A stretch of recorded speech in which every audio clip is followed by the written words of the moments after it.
غصے کو کیسے کنٹرول کیا جا سکتا ہے، کیونکہ اکثر چھوٹی چھوٹی باتوں پہ غصہ آ جاتا ہے۔ عام طور پر دو طرح کے مزاج ہوتے ہیں، ایک وہ مزاج جو انسٹرکشن دیتا ہے اور دوسرا وہ جو انسٹرکشن لیتا ہے۔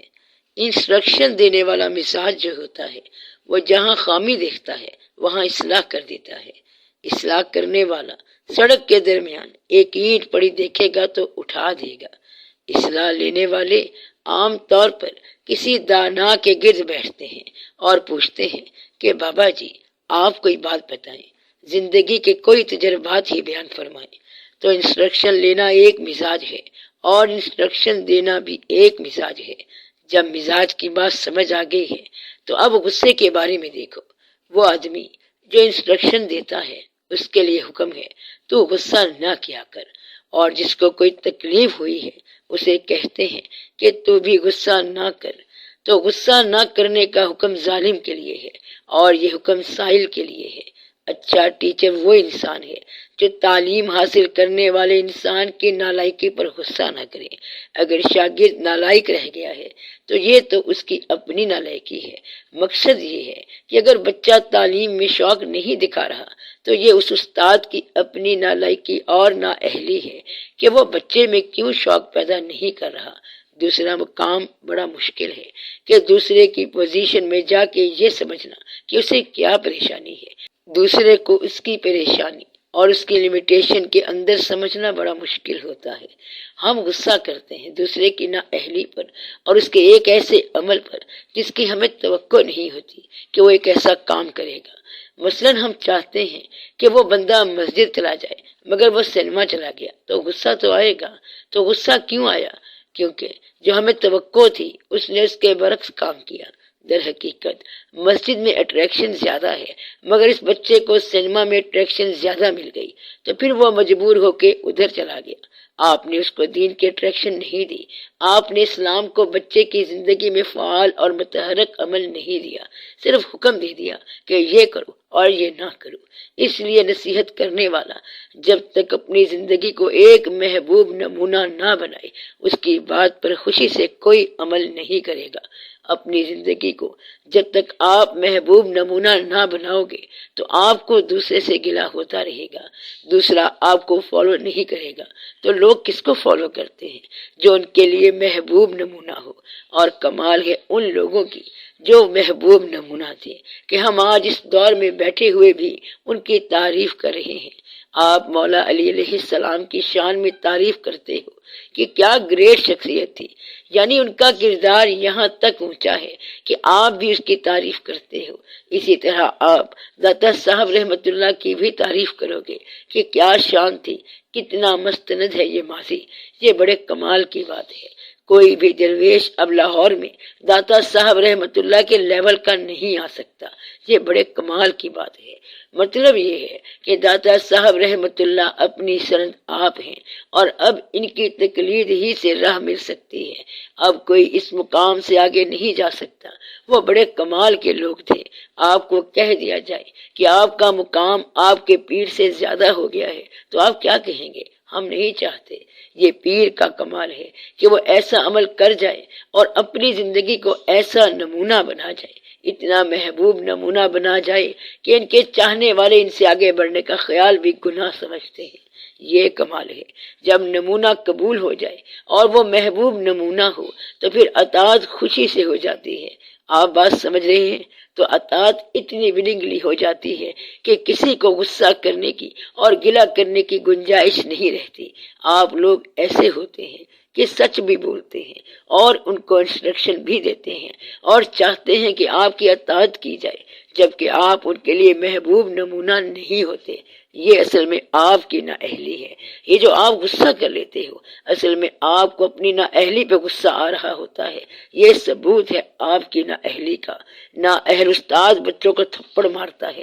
ایسے استاد کا خلاصہ دیکھو اور سارا اسٹڈی کرو تو ایک فکرے میں بات سمجھ آ جائے گی جب کسی آدمی کا ذہن کام نہ کرے تو اس کے ہاتھ کام کرتے ہیں، جب ذہن نہ کام کر رہا ہو، ذہن فیل ہو جائے تو وہ کہتا ہے کہ ہاتھ سے کام لو، پھر وہ تھپڑ لگانا شروع کر دیتا ہے۔ کسی پر اختیار نہیں چلایا جا سکتا۔ اسی طرح نااہل حکومت پولیس اور آرمی کے ذریعے حکومت کرتی ہے، اہلیت والی حکومت محبت سے حکومت کرتی ہے اور لوگوں کے ساتھ کوآپریشن کر کے حکومت چلاتی ہے۔ یہ حکومت کی اہلیت کی بات ہے، اور حکومت کی نااہلی کی بات یہ ہے کہ جو ہماری مخالفت کرے گا ہم اس کی ٹانگیں توڑ دیں گے۔ ایسے لوگ کتنا ہی سخت اور ڈسپلن والا قانون بنائیں پھر بھی جرم ہو جائے گا۔ کوئی سیاسی جرم نہیں جو نہ ہوتا ہو، حالانکہ ہر جرم کے ساتھ سزا لکھی ہے۔ سزا کے خوف کے باوجود جرم ہو رہا ہے۔ کوئی بھی شخص جرم کو ولنگلی یعنی چاہتے ہوئے نہیں کرتا۔ سب لوگ ولنگلی اوبے ایک چیز کو کرتے ہیں اور وہ ہے محبوب نمونہ۔ اس لیے غصہ کرنے والا جو ہے اس کو چاہیے کہ دوسروں کی نااہلی کو نظر انداز کرتے ہوئے اسے اپنی نااہلی سمجھے، اور دوسرے کی عمر، دوسرے کی زندگی، اس کی مجبوری اور اس کی پابندیوں میں جا کے اس کے مطابق محسوس کرے کہ اسے کیا تکلیف ہے، اور پتہ چلائے کہ اس نے کہنا کیوں نہیں مانا۔ شاید اسے کوئی تکلیف ہو، آپ اسے انکریج کر کے لے آؤ، پھر آپ کو غصہ نہیں آئے گا۔ اب جو بیچارہ آپ سے انسٹرکشن لینے والا آیا ہے اس سے بالکل غصہ نہ کرنا، اور سیکھنے والے کے لیے ضروری ہے کہ اگر انسٹرکشن دینے والا ذرا سختی کر رہا ہے تو وہ سختی برداشت کرے۔ اس طرح سیکھنے والے کی اصلاح ہو جائے گی۔ بڑے بڑے لوگ استاد کی چھڑی کے ساتھ وابستہ ہو جاتے ہیں، لہذا دونوں کو یہ حکم ہے کہ غصہ نہ کرو۔ ٹیچر اس لیے غصہ نہ کرے کہ نالائق شاگرد اس کی اپنی نااہلی ہے، اور اسٹوڈنٹ اس لیے غصہ نہ کرے کہ اس کے ساتھ استاد کا انسٹرکشن کا تعلق ہے اور وہ علم حاصل کرے۔ اسٹوڈنٹ سختی برداشت کرتا جائے تو اس کو علم حاصل ہو جائے گا۔ غصہ وغیرہ ہرڈلز ہیں اور رکاوٹیں ہیں۔ ایک اور بات یہ ہوتی ہے کہ ہم دوسروں پر غصہ کرتے ہیں، گویا کہ دوسروں کی غلطی پر غصہ کرتے ہیں، اور ہوتا یہ ہے کہ غلطی اس نے کی ہے اور سزا ہم اپنے آپ کو دیتے ہیں، کیونکہ غصہ جو ہے وہ غصہ کرنے والے کو سزا ہے۔ اصل میں ہم غصے میں اس کو کہہ رہے ہوتے ہیں کہ یہ کام کیوں نہیں کیا، ہم کیا کر رہے ہوتے ہیں، اس پر غصہ ہو رہا ہے، اور اصل میں ہو کس پر رہا ہے، اپنے آپ پر۔ اس طرح آپ کے دماغ کے سیلز جل رہے ہوتے ہیں اور اندر خون خراب ہو رہا ہوتا ہے۔ دوسروں پہ غصہ کرنا اپنے آپ کو نقصان دینا ہے۔ پھر یہ بھی ہے کہ آپ دوسرے سے غصہ کر کے اسے سزا دیتے ہیں۔ دوسرے کی غلطی کو سزا دینا قانون بن گیا، تو پھر آپ کو بھی اپنی غلطی کی سزا ہوگی۔ تو یہ بات واضح ہو گئی کہ اگر آپ کسی کو غلطی کی سزا دو گے تو آپ کو اپنی غلطی کی سزا ہو جائے گی۔ اس لیے غصہ کرنا جائز نہیں ہے۔ غصہ جو ہے وہ انسان کو سپوائل کر دیتا ہے اور ذہن کو خراب کر دیتا ہے۔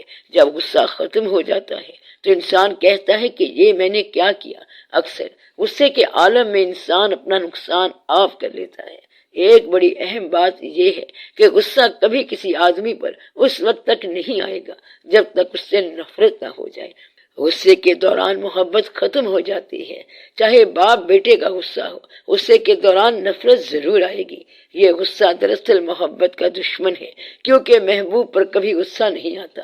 اس لیے دعا کرو کہ یا اللہ غصے میں مجھ سے کوئی ایسی حرکت نہ ہو جائے جو زندگی میں پچھتاوا بن جائے، کیونکہ غصے میں انسان اندھا ہو جاتا ہے۔ غصہ انسان کو اندھا کر دیتا ہے، غصہ نا عاقبت اندیش کر دیتا ہے۔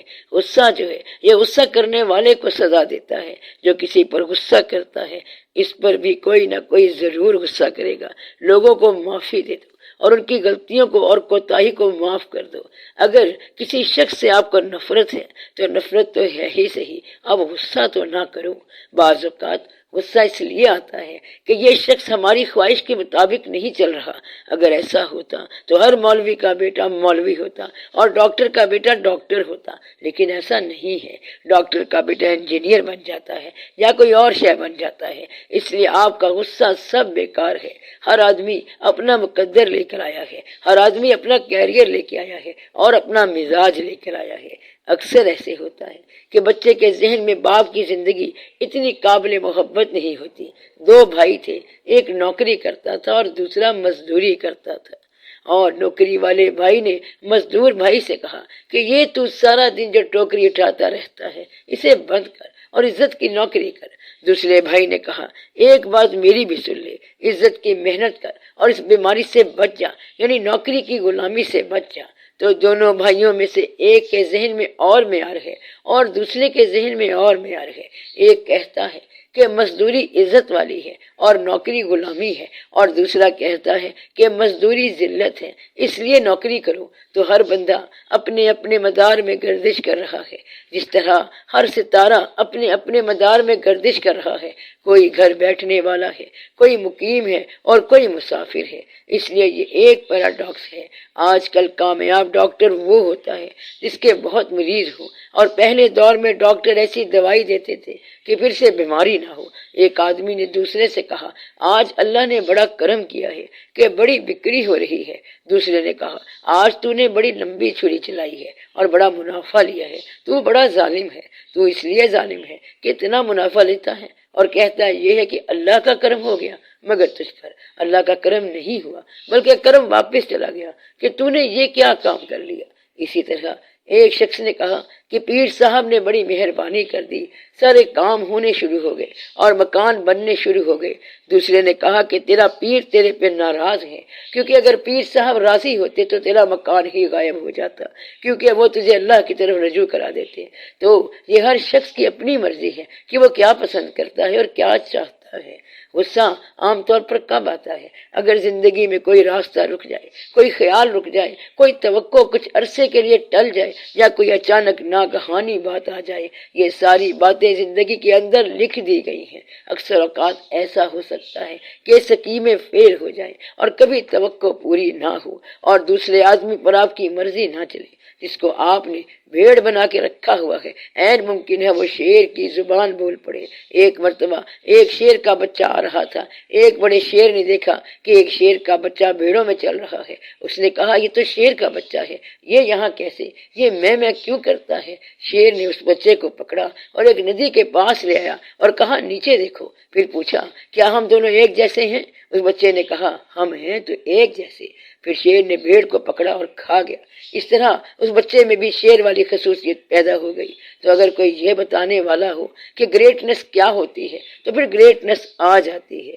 اقبال نے کہا تھا کہ وہ فریب خوردہ شاہین جو پلا ہو غصوں میں، اسے کیا خبر کہ کیا ہے رہو رسم شاہبازی۔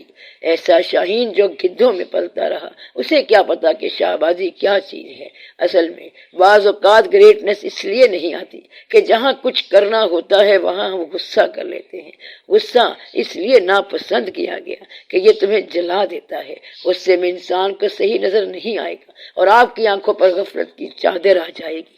غصے میں انسان کی بے شمار باتیں اور خاصیتیں زائل ہو جاتی ہیں۔ اس بارے میں دنیا میں بڑی بڑی کتابیں لکھی گئی ہیں اور غصے کے نتیجے میں بڑی بڑی ٹریجڈیز نے جنم لیا ہے۔ غصہ کرنے والے کو بعد میں پتہ چلتا ہے کہ اس نے غلط کیا اور ایسا نہیں کرنا چاہیے تھا۔ جیلس اور حاسد آدمی غصہ کرا دیتا ہے اور وسوسہ ڈال دیتا ہے۔ ایسا آدمی میاں بیوی کے درمیان غصہ پیدا کر دیتا ہے۔ غصہ کبھی نہیں کرنا چاہیے، اس لیے آپ اپنے آپ کو درست کر لیں، اس طرح غصہ رک جائے گا۔ غصہ روکنے کا ایک اور آسان طریقہ یہ ہے کہ جس پر غصہ آ جائے اس پہ کچھ غصہ کر لو، لیکن ساتھ ہی اسے کچھ دے دیا کرو۔ اگر آپ غصے میں آنے والے خیال کی ڈکٹیشن کے مطابق عمل نہ کریں تو پھر غصہ نہیں آئے گا۔ جب آپ غصے کو دعوت عمل دیں گے تو غصہ بار بار آتا رہے گا۔ غصہ نہ کرنے والے کو کبھی غصہ نہیں آتا۔ اگر کسی نے گالی بھی دے دی تو اس شخص کو غصہ نہیں آئے گا، کیونکہ وہ کہتا ہے کہ یہ آدمی کا عمل ہے اور میرا عمل تو نہیں ہے، اور اس کی وجہ سے تو میری انسلٹ نہیں ہوتی۔ No man can ever be insulted by the action of others، یعنی دوسروں کے عمل سے تمہاری تذلیل نہیں ہوتی۔ ایسا شخص غصہ دلانے والے کے لیے بھی دعا کرتا ہے، تو جس پر غصہ آیا آپ اس پر رحم کیا کرو۔